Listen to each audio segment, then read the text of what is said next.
या ठिकाणी लहान मुलांचा विद्यार्थी खूप छान असा कार्यक्रम नुकताच पार पडलेला आहे, तर नक्की कार्यक्रमाचं नियोजन काय होतं आणि काय सांगाल आपण? आज सावित्रीबाई फुले जयंती या निमित्ताने बालिका दिन म्हणून सरसेनापती उमाबाई दाभाडे क्रमांक 4 या शाळेमध्ये बालिका दिनानिमित्त मुलांचं स्नेहसंमेलन या कार्यक्रमाचं आयोजन केलेलं होतं. कार्यक्रमाची सुरुवात दीप प्रज्वलन करून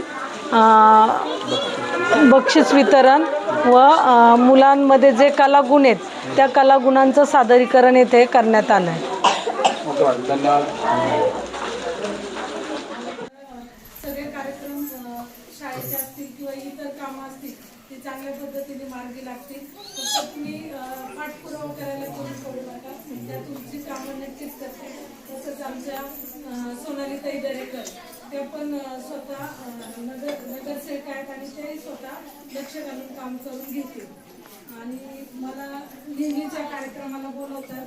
त्यात माझा पुतण्या रवींद्र त्याचा पूर्ण हात आहे की त्याला वाटतं काकूंनी या कार्यक्रमाला यावं आणि शिक्षक महिला शिक्षक तेही नेहमी मला बोलवतात.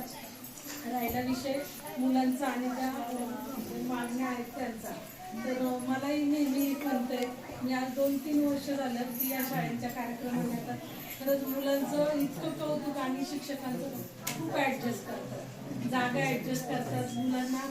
म्हणजे मुलांनाही वाटत असतं की आपल्याला जसं बाहेरची मुलं किंवा ज्या प्रायव्हेट स्कूल आहेत त्या स्कूलमधली मुलं जसं कार्यक्रम प्रोग्राम करतात तसं या मुलांच्या सुद्धा अपेक्षा असतात. आपण नगरपालिकेच्या माध्यमातून असेल किंवा आम्ही स्वतः असेल जे काही मुलांना मार्गदर्शन किंवा जे गोष्टींची गरज आहे आम्ही पूर्ण करण्याचा सदैव प्रयत्न करत शाळेचं काम चालू आहे. ते अजून जोमाने चालू करून पहिला म्हणजे माझी पहिली खंत तिथं असणार आहे की तिथं एक स्टेज मुलांना मी आता पाहते की कशी ॲडजस्टमेंट कशी कसरत चाललेली असती. तर मुलांना गॅदरिंगसाठी जो वार्षिक कार्यक्रम असतो त्याच्यासाठी स्नेहसंमेलनासाठी एक स्टेज पाहिजे तिथं आणि ॲबॅकस खरंच ते काळाची गरज आहे. कारण आकडेमोड मुलांना आलीच पाहिजे. आणि दुसरा विषय राहिला ताईंनी सांगितलं की मुळात शाळेचं नावच सरसेनापती उमाबाई दाभाडे त्याच एक लढवय्या होत्या. त्यामुळे त्या शाळेतल्या मुली ह्या कशातच कमी नाही राहिल्या पाहिजे. म्हणजे लाठीकाठी प्रशिक्षण असेल आणि स्वतःचं संरक्षण त्यांना करता आलं पाहिजे. आणि स्वतःचं संरक्षण ही उद्याच्या काळाची खूप मोठी गरज आहे. ती पूर्ण करण्यासाठी पहिलं विषय असेल तर लाठीकाठीचं प्रशिक्षण ते आपण मुलींसाठी चालू करू.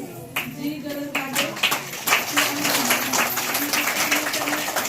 कायम कटिबद्ध आहे आणि तुम्हाला खूप शुभेच्छा आणि तुमचं खूप कौतुक. म्हणजे मुलांच्या छोट्या जागेमध्ये सगळं ॲडजस्ट करून मुलांचे खूप छान कार्यक्रम घेतात.